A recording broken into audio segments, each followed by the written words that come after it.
നമസ്കാരം.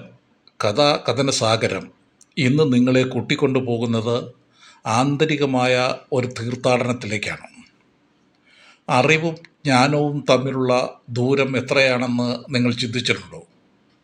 നമുക്ക് മറ്റൊരാളിൽ നിന്ന് പഠിച്ചെടുക്കാവുന്നതാണ് അറിവ്. എന്നാൽ നാം സ്വയം അനുഭവിച്ചറിയേണ്ട ഒന്നാണ് ജ്ഞാനം. ഭൗതികമായ എത്ര അറിവ് നേടിയാലും അത് ജ്ഞാനമാകണമെന്നില്ല. അതുപോലെ ഉന്നതമായ ജ്ഞാനോദയത്തിന് ലൗകികമായ അറിവുകൾ അനിവാര്യവുമല്ല.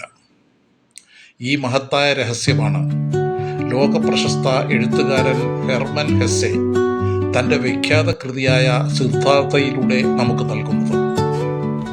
സ്വന്തം അഹംബോധത്തെ നിഗ്രഹിച്ച് ജീവിതത്തിൻ്റെ പാപപുണ്യങ്ങളിലൂടെയും സുഖദുഃഖങ്ങളിലൂടെയും കടന്നുപോയി ഒടുവിൽ നിത്യശാന്തി കൈവരിക്കുന്ന ഒരു മനുഷ്യൻ്റെ ഇതിഹാസമാണിത്. വാക്കുകൾക്കും ഉപദേശങ്ങൾക്കും അപ്പുറം സ്വന്തം ജീവിതം കൊണ്ട് സത്യം കണ്ടെത്തിയ സിദ്ധാർത്ഥൻ്റെ ആത്മീയ യാത്ര നമുക്കിവിടെ ആരംഭിക്കാം. എല്ലാ അറിവുകളും നേടിയ ഒരാൾക്ക് എന്തിനാണ് പിന്നെയും അലയേണ്ടി വരുന്നത്? സിദ്ധാർത്ഥൻ അത്തരമൊരു യുവാവായിരുന്നു. ഉന്നതനായ ബ്രാഹ്മണപുത്രൻ, സുന്ദരൻ, ബുദ്ധിമാൻ. ലോകം അയാളെ ആരാധിച്ചു. പക്ഷെ അയാളുടെ ഉള്ളിൽ ഒരു വലിയ ശൂന്യതയുണ്ടായിരുന്നു. എൻ്റെ അച്ഛനും ഗുരുക്കന്മാരും എനിക്ക് പറഞ്ഞു തന്നത് മറ്റുള്ളവരുടെ അനുഭവങ്ങളാണ്. എനിക്ക് വേണ്ടത് എൻ്റെ സ്വന്തം ജീവിതാനുഭവമാണ്. അച്ഛൻ്റെ എതിർപ്പുകളെ മറികടന്ന് തൻ്റെ തണൽ പോലെ കൂടെയുള്ള സുഹൃത്ത് ഗോവിന്ദനെയും കൂട്ടി അയാൾ വീടിൻ്റെ പടിയിറക്കി. സിദ്ധാർത്ഥൻ ആദ്യം പോയത് കാട്ടിലെ സന്യാസികളുടെ അടുത്തേക്കാണ്. ശരീരത്തെ പീഡിപ്പിച്ചാൽ ആത്മാവിനെ കണ്ടെത്താമെന്ന് അയാൾ കരുതി. ദിവസങ്ങളോളം ഭക്ഷണം കഴിക്കാതെ വെയിലത്ത് അനങ്ങാതെ ഇരുന്നു. പക്ഷെ ഒരു ദിവസം അയാൾ സ്വയം ചോദിച്ചു, ഞാൻ എൻ്റെ വിശപ്പിനെ നിയന്ത്രിക്കുന്നുണ്ടാവാം, പക്ഷെ എൻ്റെ ഉള്ളിലെ പകയെയും അഹങ്കാരത്തെയും എനിക്ക് മാറ്റാനായോ?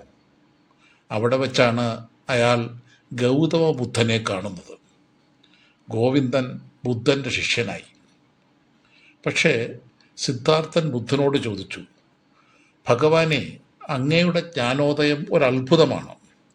പക്ഷേ അങ്ങ് കണ്ട ആ സത്യം എനിക്ക് പഠിച്ച് നേടാനാവില്ല. അത് അനുഭവിച്ച് തന്നെ തീർക്കണം.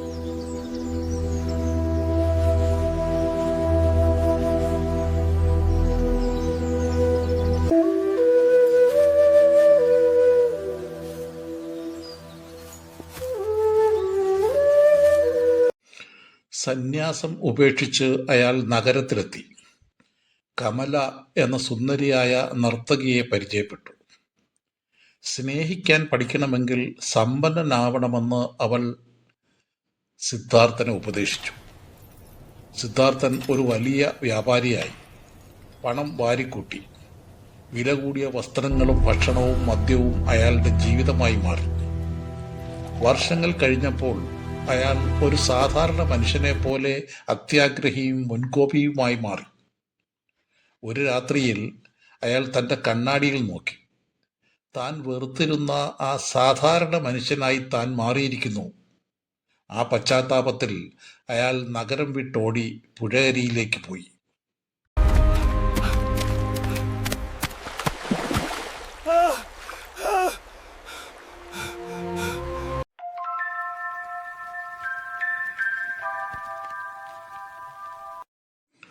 തകർന്ന മനസ്സുമായി പുഴയിൽ ചാടി മരിക്കാൻ നോക്കിയ സിദ്ധാർത്ഥൻ പുഴയുടെ ആഴങ്ങളിൽ നിന്ന് ഓം എന്ന ശബ്ദം കേട്ടു. അവിടെ വെച്ച് അയാൾ വാസുദേവൻ എന്ന തോണിക്കാരനെ പരിചയപ്പെട്ടു. പുഴയെ കേൾക്കാൻ പഠിക്കണമെന്നായിരുന്നു വാസുദേവൻ്റെ ഉപദേശം. നോക്കൂ സിദ്ധാർത്ഥ, ഈ പുഴ ഒഴുകിക്കൊണ്ടിരിക്കുകയാണ്. എങ്കിലും ഇതെപ്പോഴും ഇവിടെ തന്നെയുണ്ട്. ഇതിന് ഭൂതകാലമോ ഭാവികാലമോ ഇല്ല.